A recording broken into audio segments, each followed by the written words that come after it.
What's going on, guys? Crypto Renegade here. In today's video, we're going to be doing a crypto hardware wallet comparison between the brand new Trezor Safe 3 crypto hardware wallet and the brand new Keystone Pro 3 hardware wallet. Stay tuned, you do not want to miss this one. All right, guys, welcome back. So in today's video, by request of popular demand, we have two brand new hardware wallets that have been released within the last month and a half to 2 months here.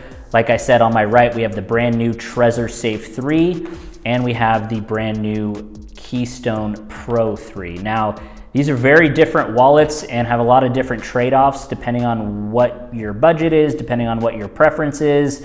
And so we're gonna cover all of that quickly here. And if you've seen my videos before, just to kind of streamline this, I usually cover three main categories when I compare these, and ultimately which one of these wallets I would purchase if I could only buy one. The categories are, first, we look at on each device the security, the form factor, and the overall usability and user experience of the device. Two, we look at the coin support, any unique coin support, any third-party wallet support, NFT support, things of that nature.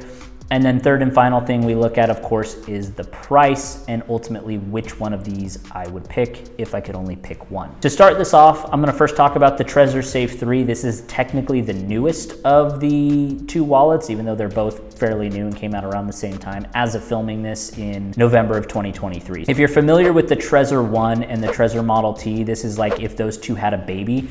You can see obviously the size of the device is fairly small. It's a little bit bigger than the Trezor Model 1 if you're familiar, but they upgraded a lot of the materials and the security. So they've upgraded sort of like a stainless steel back. It's a lot thicker of the device. You still have the two mechanical buttons here for signing and sending transactions, and you have a black and white monochromatic screen. Obviously you can't see it powered on because this does require a USB-C connection, and there is now a USB-C port as opposed to a micro USB port on the previous version. So this now is an upgraded device that's sort of like a hybrid between those two, but there's two main key security differences from the Trezor Safe 3 that wasn't on technically either of the devices. So the big announcement on this one is the Trezor Safe 3 now has a CCEAL6 plus security element chip. That means that Trezor previously never had a security element chip for private key generation and storage. Now they do with this device, and it's a higher rating than most of the standard CCEAL5 plus security element chips. And it's my understanding that this is using Tropic Square, which is open source as well. Trezor is fully open source, as everyone knows.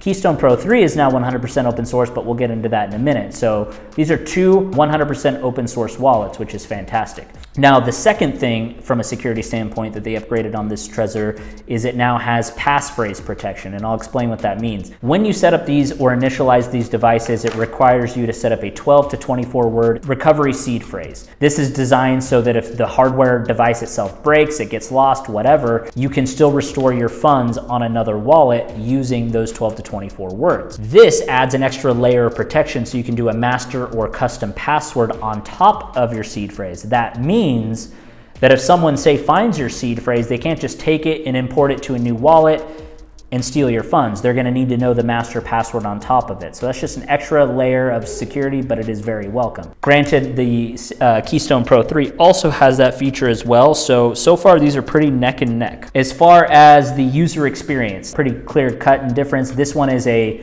wireless and air gap device, and this one is using the Trezor Suite, which is a desktop application on either your Mac or your PC. There is no wireless use for the Trezor Safe 3, but it does have pretty robust desktop application that's very user-friendly and it's very welcome. So that's the only thing you need to consider when purchasing this as well, is you have to use this on a computer. There is no wireless or mobile option for it. So that kind of covers the security, the form factor, some of the major upgrades they made with the Trezor, which are very welcome. And I've used Trezor for almost a decade now, and their longevity, their dedication to security, always upgrading, fully being open source. They're actually the first crypto hardware wallet company to be 100% transparent, open source with everyone. So these are real pioneers in the industry, and this is a very welcome upgrade to the device while still making it extremely affordable.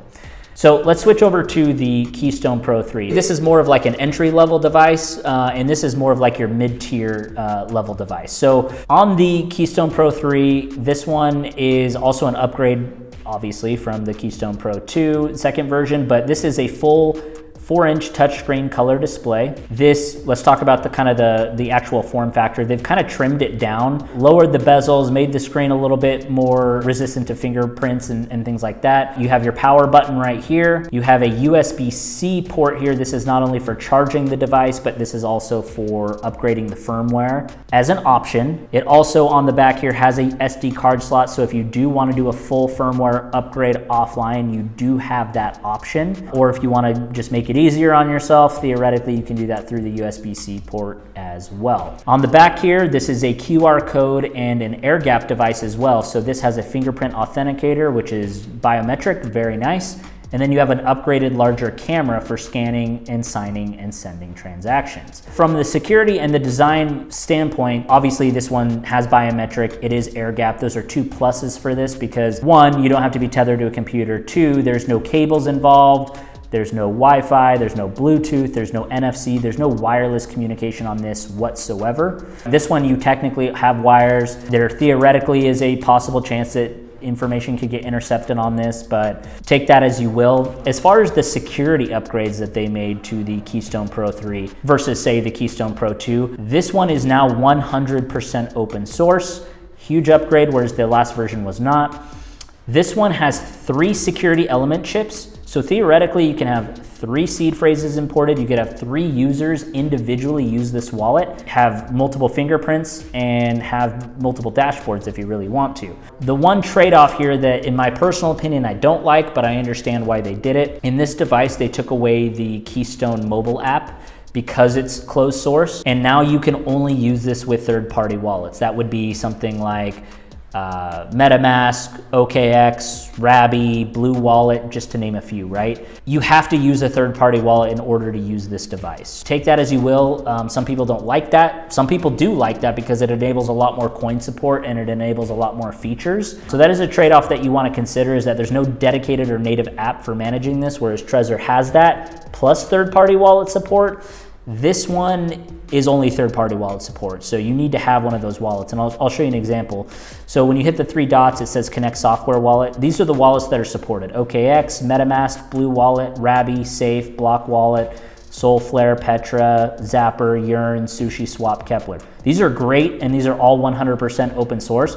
But from a user experience standpoint, you're required to set up one of these wallets first in order to do it. Now, going back to the 3 security element chips, the reason they did 3 is each of them, obviously you can have multiple people use the device, but you have separate functions. You know, fingerprint libraries for one, for when you're authenticating. You have one that is meant for the actual firmware and all the code that's written on it, and then you have the additional one for sort of optimization of the software. So private key storage, they've made a lot of welcome changes to this device. As far as the native coin support, and we'll just kind of shift into that, this is from a security standpoint, they've made a lot of huge upgrades here, and this is a very welcome device. But let's shift real quick into coin support since I'm holding this. As far as the coin support goes, new blockchains, obviously you're gonna have your Bitcoin, your Ethereum, all ERC20 tokens, Solana, all of the Solana-based tokens, Aptos is a new blockchain, and all of those tokens as well. Sui, you have Cosmos Atom, and those ones, you have obviously coins that are on the Cosmos blockchain like Osmo, Secret,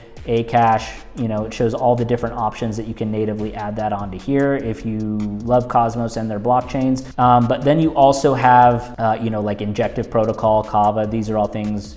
Technically, you have Luna Classic, the kind of old ones, but this also supports every blockchain and every coin on all those third-party wallets that we talked about. So technically this has unlimited coin support based on what those other wallets are supported, right? So it just kind of depends on your preference. Natively, like I said, you can add these on here, but they're gonna connect with those other wallets. When we're dealing with this, this one is gonna have obviously a 10 out of 10 A+ coin support because you have to use third-party wallets. So theoretically, this is going to be the winner here. There's a few things on the Trezor switching over to coin support that I want to briefly touch on here. If you had a Trezor Model 1, this is a huge upgrade because this covers about, I'd say about 99% of what Trezor Model T covers in terms of coin support. So on this one, for example, they added XRP, they added Cardano on the native application. You obviously have Bitcoin, Bitcoin Cash, Ethereum, Dogecoin, all ERC20 tokens, Polygon, Matic. One of the few major blockchains that they did leave out of the Trezor, which I thought was a missed opportunity if I'm being honest, they left out Solana blockchain, Polkadot blockchain, and Tron blockchain. They did include Avalanche blockchain, so that's here. Unfortunately, there's no third-party wallet support for those particular blockchains on this. Although I will say with the Trezor Suite, it does work. That's its native desktop application. You can still integrate with MyCrypto, My Ether wallet, MetaMask, Rabby, just to name a few, Exodus. So this does work with a lot of third-party wallets, just as this does as well. I guess the bonus on user experience is that this one has a native desktop application that makes it way easier to use all in one place, whereas this one you have to use those third-party wallets only, right? Technically, the coin support that's gonna win here, actually they're kind of both the same. I mean, there are only 3 blockchains that aren't supported, as I covered, are Solana, Polkadot, and Tron. If you have those third-party wallets like MetaMask on either of these, technically these have the same coin support. And natively, you can use a desktop application here, you just can't use those 3 blockchains. So for comparing apples to apples, technically these both have great coin support, but because of those 3 missing blockchains, I have to take the edge to Keystone, so we'll leave it at that. Let's talk about the third and final category, which is price, and then I'll tell you which of these 2 wallets I would buy if I could only pick one, because there's some very clear trade-offs. As a quick disclaimer, before I give you the full prices on these, go ahead and check my links down below in the description. Not only does it help the channel, but it allows me to give you the best discount on the web for either of these at any time that you're watching this. I'm filming this as of November 2023, so if you're shopping around Black Friday, Christmas, holiday season, you're gonna get the best deals down below, but any time of the year, my links will have the best deals possible, period. With that disclaimer out of the way, let's give you the prices. The Trezor Safe 3, as of filming this, is just released and is going for $79 US. The full price on the Keystone Pro 3 is $169. That is a very clear difference. I mean, this one's like basically $100 more. So it's hard because we're not comparing apples to apples in terms of the devices themselves. I mean, this is more of an entry level, sub $100, and this one is sort of your mid tier, you know, $100 to $300. Both of these are a good value depending on what you're looking for. And honestly, if you like managing all your crypto in one place using one wallet, the Trezor Suite on this is really, really good. One nitpick is if I don't want to use a third-party wallet like MetaMask or anything else, this forces me to do that. So all of that to say, if it comes down to the point, if I have to only pick one, which one would I choose? In this case, it's very difficult. But from an overall security standpoint, which is my #1 concern when I buy it, I would have to go with the Keystone Pro 3. It does have the biometric authentication. This is air-gapped and wireless. So this one does require you to be tethered to a computer. From a security standpoint alone, and you know, theoretically the coin support that's used for third parties, the Keystone Pro 3 is gonna win. Trezor for the price is an amazing value. The only limitation is that it's desktop only, but it does have a larger security element chip and it has a native application that's way easier to use than this. If you don't like using third-party wallets, don't buy this because you have to. There's no other choice. There's no native application. If you want an easy to use, all-in-one place to manage your portfolio, in this case, you would choose the Trezor Safe 3, no doubt about it, even though it is tethered. But pure security, pure objectiveness, I would have to go with the Keystone Pro 3. They're both open source. They both have very good security. There's just a few trade-offs. Let me know what you guys think. If you had to pick between one of these, which one you would buy, and also let me know why. You know, let me know if I've made some compelling arguments for both, or if there's something that you want to consider that I should film in the next video. And then also comment down below and tell me which hardware wallets you want me to compare in the next or a future upcoming video as well. I appreciate all the love and support, guys, and until next time, Crypto Renegade out.